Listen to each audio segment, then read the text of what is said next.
All right. Good afternoon, everyone. Thank you so much. Let me sit down properly then.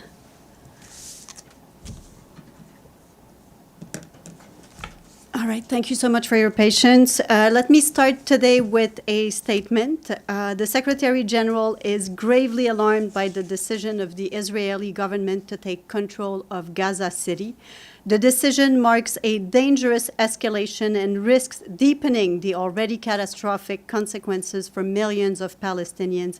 It could further endanger more lives, including the lives of the remaining hostages. Palestinians in Gaza continue to endure a humanitarian catastrophe of horrific proportions. The Secretary General warns that this further escalation will result in additional forced displacement, killings, and massive destruction, compounding the unimaginable suffering of the Palestinian population in Gaza. The Secretary General reiterates his urgent appeal for a permanent ceasefire, unimpeded humanitarian access across Gaza, and for the immediate and unconditional release of all hostages. The Secretary General once again strongly urges the government of Israel to abide by its obligations under international law. He recalls that the International Court of Justice, in its advisory opinion of 19 July 2024, declared that the State of Israel is under an obligation to cease immediately all new settlement activities and to evacuate all settlers from the occupied Palestinian territory and to bring to an end its unlawful presence in the occupied Palestinian territory, which encompasses Gaza and the West Bank, including East Jerusalem, as rapidly as possible. There will be no sustainable solution to this conflict without an end to this unlawful occupation and the achievement of a viable two-state solution. Gaza is and must remain an integral part of a Palestinian state. Let me now move to the humanitarian situation in the Gaza Strip. Our colleagues at the Office for the Coordination of Humanitarian Affairs report that civilians are facing mounting challenges amid ongoing hostilities, displacement, and further destruction. As strikes continue across Gaza, people report that even the most basic daily tasks, such as finding water or food, have become extremely difficult. The devastating convergence of a hunger crisis, a collapsing healthcare system, widespread destruction of critical infrastructure, and nearly 2 years of war is having a catastrophic toll on people, particularly on the most vulnerable. Aid entering into Gaza remains far below the minimum required to meet people's immense needs, as we've been saying from here almost on a daily basis now. The UN and our humanitarian partners continue to do everything possible to bring assistance inside Gaza. However, missions continue to face significant delays and other impediments that prevent us from delivering aid at scale. Yesterday, another mission to pick up supplies took 18 hours to complete. Since the entry of some commercial trucks into Gaza in the past few days, our partners reported a minor reduction in commodity prices as of yesterday. Most food items remain scarce in the market and sold at exorbitant prices. Airdrops landing in different parts of Gaza continue to reportedly kill and injure people, including at least one child that was reportedly killed yesterday in Khan Yunis.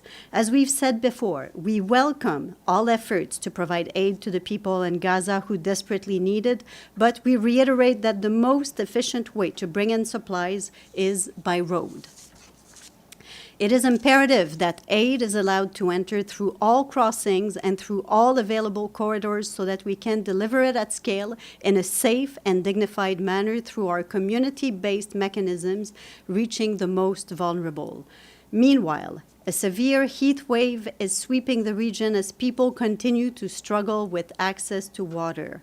In the southern part of the Gaza Strip, our partners working on water, sanitation, and hygiene reported that yesterday the South Gaza desalination plant's electricity line was damaged for the third time in the past 7 days. As a result, the plant is currently operating at less than 14% of its capacity. OCHA continues to stress the urgency of a permanent ceasefire to provide adequate assistance and aid to the desperate population in Gaza and to call for the immediate and unconditional release of hostages. Now turning to Ukraine, the Office for the Coordination of Humanitarian Affairs says that dozens of civilians were killed and more than 200 others were injured in hostilities this week. Oh, sorry about that. Let me try this again. So turning to Ukraine, the Office for the Coordination of Humanitarian Affairs says that dozens of civilians were killed and more than 200 others were injured in hostilities this week across the country. Hundreds of residential buildings were also damaged or destroyed in the attacks, according to authorities. The regions of Mykolaiv, Kherson, Kharkiv, and Zaporizhia were the most impacted. Also, according to authorities, more than 6,000 people fled from frontline areas in Donetsk region this week, a five-fold increase in evacuations over the past 2 weeks. Despite intense hostilities, humanitarian organizations continue to assist residents evacuating from high-risk areas, including the Korabel district in Kherson City, where an attack on August 2nd severely damaged a bridge. Evacuation support includes municipal and volunteer transport, mobile hospitals, and collective centers providing shelter, food, hygiene items, and medical assistance. Civilians also continue to be evacuated in the Kharkiv region. During his visit there yesterday, the humanitarian coordinator, Matthias Schmale, commended the remarkable courage of those assisting people who evacuated from hard-hit areas such as Kupiansk, helping them relocate to safer areas. Now, an update from Mozambique, and following the recent surge in displacement in Cabo Delgado province amid escalating violence that we mentioned to you earlier this week, the UN Central Emergency Response Fund allocated $4 million yesterday to support the response there.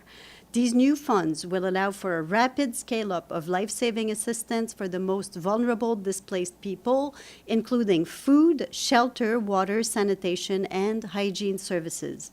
And as a reminder, between July 20th and August 3rd, more than 57,000 people have been displaced in Cabo Delgado. Now, moving north, turning to the Democratic Republic of the Congo, the Office for the Coordination of Humanitarian Affairs is telling us there has been an uptick in armed clashes in 3 eastern provinces of North Kivu, South Kivu, and Ituri. In the North Kivu province, since July 13th, around 44,000 people have fled fighting between armed groups in the Masisi area. At least 8 civilians were reported killed during the hostilities. In the Ituri province, in just 1 month, between July 6th and August 6th, at least 70 civilians were killed in attacks and clashes involving the armed group ADF as well as other armed groups. More than 30,000 people had to flee their homes, according to local authorities. Many humanitarian partners have suspended operations amid ongoing insecurity, affecting more than 250,000 people. Our OCHA colleagues are coordinating with our partners to maintain a minimal humanitarian presence in accessible zones. Meanwhile, in the province of South Kivu, violence in Uvira, Walungu, and Kalehe territories continues to trigger new displacements, according to our partners.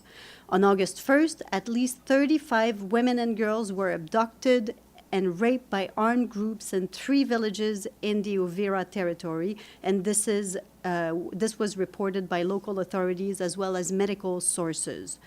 The recent surge in violence comes as our partners report widespread food insecurity, limited access to health care, inadequate shelter, and a lack of basic services affecting both displaced and host communities. We call on all parties to respect international humanitarian law. Civilians are not a target, as we say several times from here, and all measures must be taken to protect them during conflict. Humanitarians need unimpeded and safe access to the thousands of people in need. The third United Nations Conference on Landlocked Developing Countries, known as the LLDCs, is coming to an end in Awaza in Turkmenistan. In her closing statement, Rabab Fatima, the Secretary General of the LLDC3 conference, said that now we have a bold and practical blueprint, which is the Awaza Program of Action and the Political Declaration.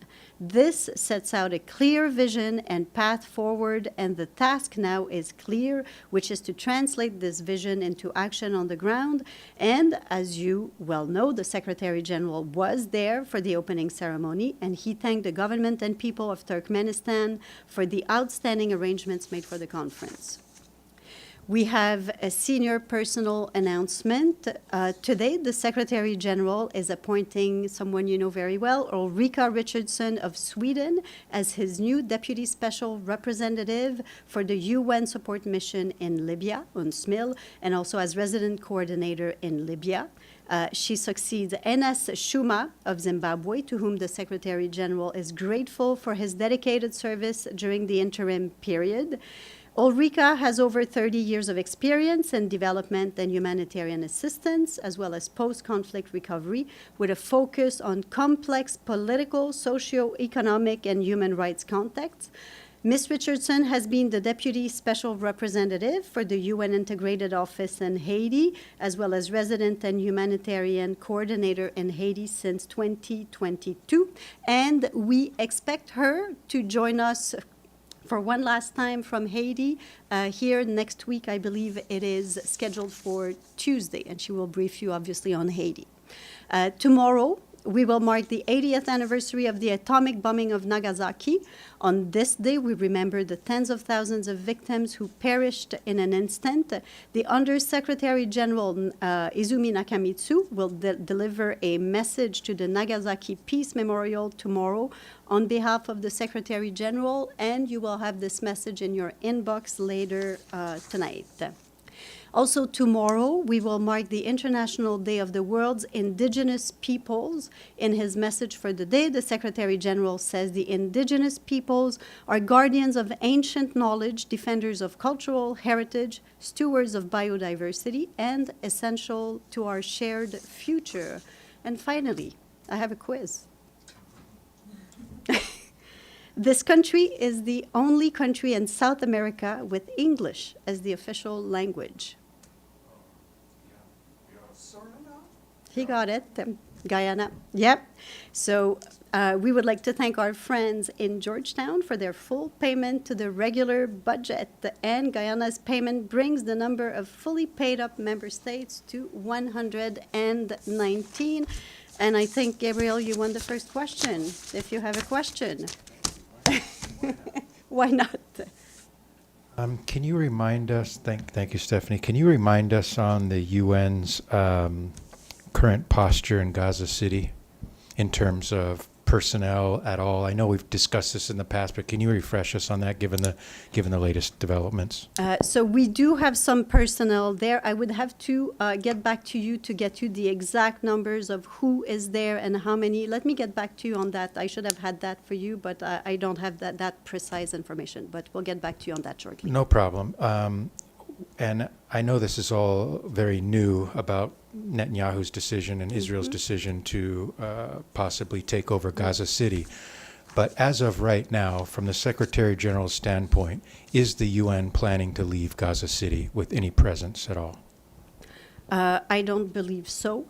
What I can tell you is that as of now, the Secretary General remains briefed on what is happening. Our colleagues on the ground, we have the resident coordinator, Mr. Alakbarov, has been in touch today with Israeli authorities to try to understand what are the plans exactly when this would happen. So for now, we have very little information to go on. I have, of course, the statement that I read. So there's no UN positions to announce as of yet as to whether there would be a change in the posture there. But again, what I can tell you is that we reiterate the call for an immediate ceasefire. I will not repeat what was in the statement that I read, but of course, we continue to call for unimpeded humanitarian access. I think that we all see every day images from Gaza that are extremely dire.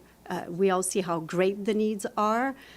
We cannot, people of Gaza, the hostages, I think nobody there can endure more hardships, more misery. So we continue to call for unimpeded humanitarian access. When the Secretary General said we need a notion of humanitarian access, this is really needed today more than ever. I have Edie, and then I will go around. Thank you, Stephanie. There are reports that UN officials have met with officials from the Gaza Humanitarian Foundation. Can you confirm this? And if so, what was the UN's aim in this meeting? I can confirm. So this happened at the invitation of the United States mission. So some UN entities, other partners, attended a dialogue on the dire humanitarian situation in Gaza. This took place on Wednesday. I can tell you that the chairman of the Gaza Humanitarian Foundation was in attendance at the U.S. Request. For us, as I just said again, with the entire population of Gaza essentially teetering on the brink of famine, we welcome anyone raising their voice to urgently reach the civilians across Gaza with humanitarian assistance. But as we've said repeatedly, we already have a plan built on global humanitarian principles. That means we go where the needs are the greatest. We answer to civilians in need and not the warring parties. And there's no change to our principled approach, as we've stated it from here so often. Couple of follow-ups. Mm-hmm. Did that meeting take place here in New York at the U.S. mission, and when did it take place? And is the UN still dissatisfied that the Gaza Humanitarian Foundation does not meet the humanitarian principles that it requires? Thank you. Yeah, Edie, as I said, so this was held at the invitation of the U.S. mission, and I believe it took place there. It was on Wednesday. And as I said, there's no change to our principled approach to delivering aid in Gaza. On that side, nothing has changed. But that doesn't answer whether the UN believes that the Gaza Humanitarian Foundation is still not upholding those principles. I think you can see what is happening in Gaza on a daily basis. Ibtisam, and then I will go to Serife. Thank you. Just a quick follow-up. I'm sorry if you said it and I missed it somehow. Who was from the UN at that meeting? It was a private meeting. I will not go into these details. And that was not the first meeting that from the UN, I think, and there was meetings in the past, correct? Or from here, that's what I have. Okay. Yeah. Then to the Israeli, a follow-up on what your reaction regarding the Israeli military operation. What does the Secretary General want countries to do in order to stop that invasion and stop the war? And as you probably know, there's most probably tomorrow a UN Security Council meeting. Do you know who's going to brief the Council? Thank you. I don't know yet who will brief the Council on behalf of the Secretariat. I assume we should have that information as soon as a meeting is confirmed, and we'll let you know on that. But in terms of our position, the Secretary General continues to call on all those who have influence over the parties to use that influence to reach a permanent ceasefire, to continue to call for unimpeded humanitarian access. And of course, to continue to appeal and to make progress towards what we hope will be a two-state solution. So that appeal remains completely unchanged. Yes, Serife. I just reported on the Secretary General's calls regarding Israel's decision to occupy the Gaza City, but I also checked the charter a little bit before coming down here to see if there's anything else he can do. Maybe we could remind him. As you know, he is empowered to bring to the attention of this to the Security Council any matter that threatens the international peace and security. And he's also required to uphold the values of the UN, even at the risk of challenging member states. So is he planning on taking more concrete action to stop the genocide in Gaza, especially at this critical moment? For example, does he plan to re-invoke Article 99? Or, I don't know, so I'm asking, does he have the mandate to call to the UN Security Council members to invoke, for example, the responsibility to protect principle for the people in Gaza? I believe the Security Council is fully seized of the matter already, but the Secretary General will continue, and he's been very strong from the very beginning of this conflict to use his voice, to use his advocacy to really call for the ceasefire, and to condemn, of course, what is happening, and he plans to continue doing that as much as he can and as much as is needed. Yeah. Can he invoke Article 99 again? I know he's done it once, but is it possible to do that again, just to basically, I don't know, maybe symbolically draw more attention to how critical the situation is there right now? For now, I mean, the Security Council is really fully engaged on this matter, and, you know, he and everyone in the Secretariat continue to remain fully engaged. Mourad, and then I'll go to you, and then... Thank you, Stephanie. Israel is using the word control of Gaza instead of occupy. Does this make any difference in terms of its obligations as an occupying authorities? Well, as far as international law is concerned, Gaza is occupied. So to us, what we... You know, today really what we fear is the impact of an expanded military operation there. But in terms of occupation, to us, the entirety of Gaza is occupied already, the entirety of the occupied Palestinian territory. Yeah. So on the meeting with the Gaza Humanitarian Foundation, was there any outcome? If there is any outcome, was there any outcome? It's what I've described to you, and I will. This was a private meeting, so I will not go into further details. But I can tell you that, you know, what I said today when I say there's no change in our principled approach to the delivery of humanitarian aid in Gaza, that remains fully the case today. Yes. On that question, Can you tell me? I don't I'm think... sorry, I'm with Fox News. Very Producer good. David Hamilberg. Hi.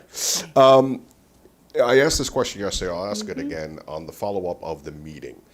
The question I asked is, since the situation is so dire, and I understand that Israel has basically shunned U.S. agencies, the U.S. is advocating for the Humanitarian Foundation, which does not meet UN standards. The question I have is, if we take everything aside and look at it from sort of a top view, why not have a situation where UN agencies and the foundation can find a way to work together, since the foundation has an infrastructure in place? I know the UN does. Why the constant, well, we have our standpoint, you have your standpoint, and the twain shall not meet? Why not try a different approach? So that question has been raised here in this room and elsewhere so many times now. Look, let me try to take another crack at it.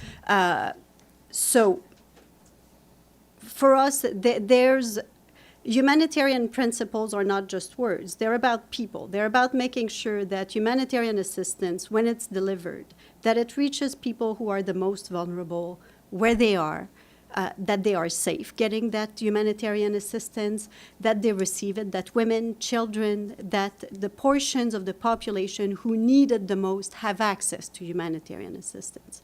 So there's all these principles that are very important to the distribution of humanitarian assistance. The UN has a plan. The plan, you've seen it in action. The plan works. Several hundred distribution points all across Gaza where people could go, receive assistance in safety and security, and receive and people who needed it the most received it. So these principles stand today. And the UN, as we've said very often, the UN has many, many partners in Gaza, but also elsewhere around the world. Because if you look at operations that are taking place in several countries, I think for what you could hear about Sudan, the Sudan briefing, as just another example, there's humanitarian operations managed, supported by the UN, take place in many places around the world. And the partners that the UN works with are partners that abide by these humanitarian principles. Yes. Can you hear me? Yeah. I can hear you. Thank you so much, Stephanie. I have a question on the potential meeting between President Putin and President Trump. There have been some reports that this meeting could take place in different countries like Hungary, Switzerland, Italy, and so on and so on. But what about the United Nations, especially UN headquarters? Is the Secretary General ready to offer the UN headquarters here in New York as a place for a meeting between the two leaders? I don't think this has been discussed or requested. I think, the UN as a convening venue, as a convener for dialogue is always the door's always open, and we always encourage dialogue. For now, I don't think this is an option that's being considered by those who are planning to meet. But of course, we encourage dialogue, and I think, as Farhan said yesterday, we do hope that there is dialogue and that there is eventually, progress towards an end of the hostilities of the war in Ukraine, in accordance with, and you've heard that so many times, in accordance with the Charter of the UN. So he hasn't offered? Yes. All right, Yes. thank you. Yes, Gabriel. To me, hello.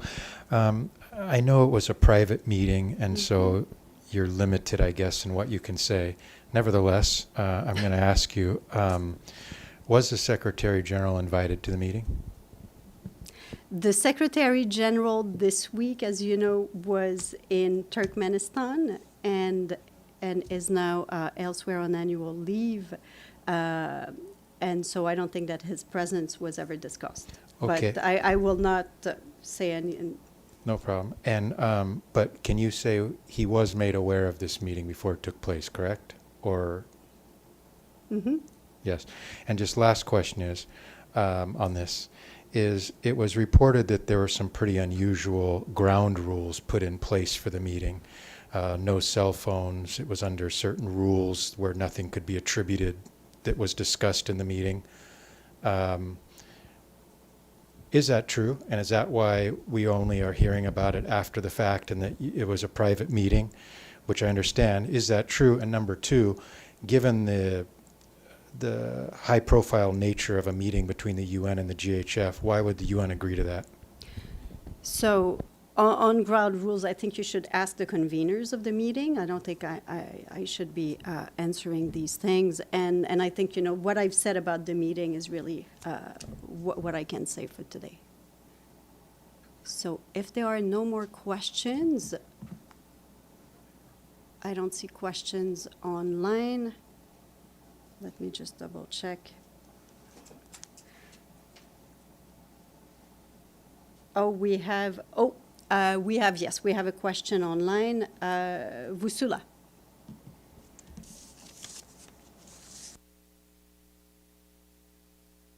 You hear me? Stephanie.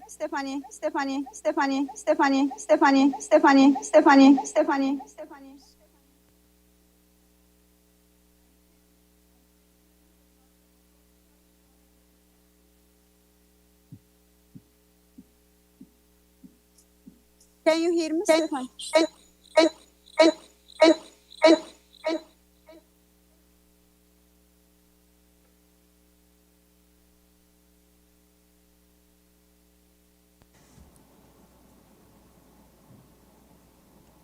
I have a feeling that you will have to reach out to me separately because I cannot. Why don't reach out to me separately because we really cannot hear you. There's huge problems today with the Zoom in the room. I'm so sorry. So let's do that. Apologies, and give me a call, Vusula. Thank you so much, everyone. Thank you. Thank you.